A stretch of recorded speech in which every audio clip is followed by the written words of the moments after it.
All right, I'm walking out in the shop here. This is our Tr250 project. I've just pumped some gas up to the engine, put a battery on it. We're gonna turn it over here, see if we can get it to start up here.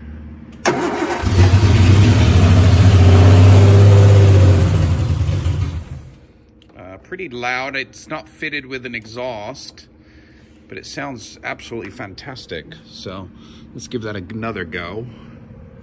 I think we need a bit more choke here. Yeah, they've got the choke set up here, just a la carte.